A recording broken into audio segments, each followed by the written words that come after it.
ਸਾਡੇ ਤਾਂ ਬੱਚੇ ਵੀ ਕਬਾਰੇ ਫਿਰਦੇ ਅੱਧੇ ਕਿ ਕੋਈ ਰਿਸ਼ਤਾ ਹੀ ਨਹੀਂ ਉਰੇ ਆਂਦਾ, ਕਹਿੰਦਾ ਉਰੇ ਮਰਨਾ ਡੁੱਬ ਕੇ ਪਾਣੀ 'ਚ। ਮਰੀਆਂ ਧੀਆਂ ਭੈਣਾਂ ਕੋਈ ਮਿਲਣੇ ਨਹੀਂ ਆ ਰਹੀ ਉਰੇ, ਵੀ ਕਿਸ ਤਰ੍ਹਾਂ ਮੰਮੀ ਕਿੱਥੇ ਨੂੰ ਲੰਘਾਂ, ਕੋਈ ਰਸਤਾ ਹੀ ਨਹੀਂ ਹੈਗਾ ਉਰੇ। ਸਹੀ ਗੱਲ ਹੈ, ਮੁੰਡਿਆਂ ਦੇ ਰਿਸ਼ਤੇ ਕੋਈ ਰਾਹ ਵੀ ਨਹੀਂ, ਤਾਂ ਰਸਤੇ ਬੰਦ ਹੋ ਗਏ ਸਾਰੇ ਸਾਡੇ। ਇਸ ਕਰਕੇ ਅਸੀਂ ਧੰਨਵਾਦੀ ਹਾਂ ਮਾਨਯੋਗ MLA ਸਾਹਿਬ ਅਤੇ ਸਰਦਾਰ ਭਗਵੰਤ ਸਿੰਘ ਮਾਨ ਜੀ। ਜਿੰਨੇ ਵੀ ਯੂਥ ਹੈ ਜਿਨ੍ਹਾਂ ਨੇ ਕੰਮ ਤੇ ਜਾਣਾ, ਸਾਰੇ ਬੰਦੇ ਮੋਟਰਸਾਈਕਲ ਇੱਥੇ ਹੀ ਖੜਾ ਕਰਕੇ ਅੱਗੇ ਜਾਂਦੇ ਆ। ਖਰਾਬ ਹੋਣ ਕਰਕੇ ਸਰ ਜੀ ਸਾਨੂੰ ਇੰਨੀ ਕੁ ਜ਼ਿਆਦਾ ਦਿੱਕਤ ਸੀਗੀ, ਸਾਡੇ ਨਵੇਂ ਮੋਟਰਸਾਈਕਲ ਹੋ ਗਏ, ਗੱਡੀਆਂ ਹੋ ਗਈ, ਸਾਰੀਆਂ ਟੁੱਟ ਭੰਨ ਹੋ ਗਈਆਂ ਜੀ ਇਹਦੇ ਚੱਕਰਾਂ 'ਚ। ਇਹ ਜੀ ਅਸੀਂ ਉਰੇ ਇਤਨੇ ਤੰਗ ਆ ਕਿ ਬਹੁਤ ਜ਼ਿਆਦਾ, ਸਾਡੇ ਵਰਗੇ ਬੁੜੀਆਂ ਤਾਂ ਵਿੱਚੇ ਪਾਣੀ ਦੇ ਡੁੱਬਣ ਵਾਲੀਆਂ ਸੀ। ਪਰ ਚਲੋ ਧੰਨਵਾਦ ਆ ਸਾਡੇ ਮੰਤਰੀ ਸਾਹਿਬ ਦਾ, ਜਿਹੜਾ ਉਰੇ बना रहा है, पुल बन रहा, उन्हें की मर्जी तो हम बहुत खुशी हैं इस चीज़ से। साढ़े तो बच्चे भी कबारे फिरते अद्धे कि कोई रिश्ता ही नहीं उरे आंदा, कहता उरे मरना डुब के पानी च।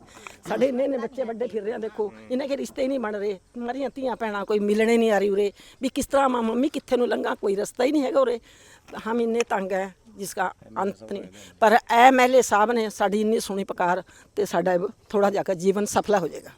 ਸਤਿ ਸ਼੍ਰੀ ਅਕਾਲ ਅੰਕਲ ਜੀ। ਸਤਿ ਸ਼੍ਰੀ ਅਕਾਲ ਜੀ। ਆਹ ਜਿਹੜਾ ਜੀ ਆਪਣਾ ਬ੍ਰਿਜ ਬਣ ਰਿਹਾ, ਇਹ ਕਦੋਂ ਕੁ ਦਾ ਕੰਮ ਰੁਕਿਆ ਹੋਇਆ ਸੀਗਾ? 10 ਸਾਲ ਹੋ ਗਏ ਜੀ ਰੁਕੇ ਨੂੰ ਘੱਟੋ ਘੱਟ। ਠੀਕ ਹੈ।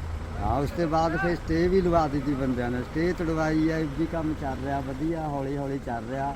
ਰੋਕਣੇ ਵਾਲੇ ਵੀ ਬਹੁਤ ਆ, ਕੋਠੀ ਜੀ ਹਲੇ 15 ਛੁੱਟ ਰਿਹਾ ਲਾਸਟ ਵਾਲੀ, ਉਹ ਘੱਟੋ ਘੱਟ 3 ਫੁੱਟ ਹੋ ਡੂੰਘਾ ਪਟਨਾ। ਇਹ ਬਹੁਤ ਔਖਾ ਕੰਮ ਚੱਲ ਰਿਹਾ, ਘੱਟੋ ਘੱਟ 20 ਪਿੰਡਾਂ ਨੂੰ ਪਟਿਆਲੇ ਤੱਕ ਰੋਡ ਜਹਾਜ਼ ਵਾ। पहले तो ऊपर का इसका नसल लाइन के बीच में डबल था दीवाने जाने। 10 साल हो गए स्टे लगे, स्टे तो क्या छुड़वा दी। MLA ਸਾਹਿਬ ਦੀ ਸਪੋਰਟ ਨਾਲ ਤੇ ਹੋਰ ਵੀ ਪਿੰਡਾਂ ਦੇ ਜਿਹੜੇ ਮੁਖੀ ਨੇ ਉਹਨਾਂ ਦੀ ਸਪੋਰਟ ਨਾਲ ਇਹ ਸ਼ੁਰੂ ਕੀਤਾ ਗਿਆ ਜੀ। ਹੁਣ ਇਹ ਕਿੰਨੇ ਪਿੰਡਾਂ ਦਾ ਸੀਗਾ ਜੀ? ਇਹ ਘੱਟੋ ਘੱਟ 20 ਤੋਂ 25 ਪਿੰਡਾਂ ਦਾ ਰਸਤਾ ਹੈ ਜੀ, ਜਿਸ ਕਰਕੇ ਬਹੁਤ ਜ਼ਿਆਦਾ ਮੁਸ਼ਕਲਾਂ ਦਾ ਸਾਹਮਣਾ ਕਰਨਾ ਪੈ ਰਿਹਾ ਸੀਗਾ। ਪਰ ਹੁਣ MLA ਸਾਹਿਬ ਨੇ ਸਪੋਰਟ ਕੀਤੀ ਹੈ, ਚੰਗੀ ਤਰ੍ਹਾਂ ਸਪੋਰਟ ਕਰਕੇ ਹੁਣ ਇਹਦਾ ਕੰਮ ਸ਼ੁਰੂ ਕਰਵਾਇਆ ਜੀ। ਤੇ ਇਹ ਮੰਨ ਕੇ ਚੱਲੋ ਕਦੋਂ ਕੁ ਤੋਂ ਸ਼ੁਰੂ ਹੋਇਆ ਤੇ ਕਦੋਂ ਕੁ ਤੱਕ ਕੰਪਲੀਟ ਹੋ ਜਾਊਗੀ ਤੁਹਾਡੇ? ਇਹ ਸਰ ਲਗਭਗ ਹੁਣੀ ਮੈਨੂੰ ਲੱਗਦਾ 1.5 ਮਹੀਨਾ ਹੋ ਗਿਆ ਇਹਨੂੰ ਸ਼ੁਰੂ ਹੋਏ ਨੂੰ, ਤੇ 2 ਮਹੀਨੇ 'ਚ ਕੰਪਲੀਟ ਹੋ ਜਾਊਗਾ ਸਰ, 2 ਤੋਂ 2.5 ਮਹੀਨੇ 'ਚ ਕੰਪਲੀਟ ਹੋ ਜਾਊਗਾ ਜੀ। ਇਹ ਘੱਟੋ ਘੱਟ ਕਿੰਨੇ ਪਿੰਡਾਂ ਨੂੰ ਆਪਸ ਦੇ ਵਿੱਚ ਜੋੜਿਆ ਕਰੂਗਾ ਜੀ? ਇਹ ਘੱਟੋ ਘੱਟ 40-50 ਪਿੰਡਾਂ ਨੂੰ ਤਾਂ ਜੋੜਦਾ ਹੀ ਹੈ ਜੀ, ਕਿਉਂਕਿ ਮੇਨ ਇਹੀ ਰਸਤਾ ਹੈ ਜੀ ਇੱਧਰੋਂ ਰਾਜਪੁਰੇ ਜਾਣ ਵਾਸਤੇ। ਇੱਧਰ ਜਿੰਨੇ ਵੀ ਪਿੰਡ ਨੇ, ਮੇਨ ਹਾਈਵੇ ਹੈਗਾ ਨਾਲ ਲੱਗਦਾ ਜੀ, ਦਿੱਲੀ ਅੰਮ੍ਰਿਤਸਰ ਹਾਈਵੇ ਹੈਗਾ, ਉਹਦੇ ਕਰਕੇ ਇਹ ਸਾਰਾ ਮਤਲਬ ਮੇਨ ਰਸਤਾ ਇੱਧਰ ਹੀ ਜੁੜਦਾ ਜੀ ਸਾਰੇ ਪਿੰਡ, ਘੱਟੋ ਘੱਟ 40-50 ਪਿੰਡਾਂ ਨੂੰ ਜੋੜਦਾ ਆਪਸ 'ਚ। ਤੇ ਵੀਰੇ ਪਹਿਲੀਆਂ ਸਰਕਾਰਾਂ ਨੇ ਇਸ ਵੱਲ ਕੋਈ ਧਿਆਨ ਨਹੀਂ ਸੀ ਦਿੱਤਾ ਪਹਿਲਾਂ? ਸਰ ਐਕਚੁਅਲੀ ਸਰਕਾਰਾਂ ਨੇ ਵੀ ਮਤਲਬ ਉਦੋਂ ਕੀ ਸੀਗਾ, ਥੋੜੀ ਪ੍ਰੋਬਲਮ ਸੀਗੀ ਇਹਦੀ ਪੇਮੈਂਟਾਂ ਦੀ, ਉਹ ਕਲੀਅਰ ਹੋ ਗਈਆਂ ਨੇ, MLA ਸਾਹਿਬ ਦੀ ਸਪੋਰਟ ਨਾਲ ਹੋਈਆਂ ਨੇ ਕਲੀਅਰ। ਉਹ ਕਲੀਅਰ ਹੋਣ ਕਰਕੇ ਫਿਰ ਇਹ ਕੰਮ ਸ਼ੁਰੂ ਹੋ ਗਿਆ ਜੀ। ਗੰਡਿਆਂ ਟੂ ਭੱਦਕ तक बाईपास का रूप बनया वा, 16 फुट की सड़क बनी हुई है साड़ी जी। ये सिर्फ इस पुल का ना बनने करके बड़ी दिक्कत हुई थी लोगों को, पिंड वाले 35-40 पिंडों का रास्ता है जी मेन।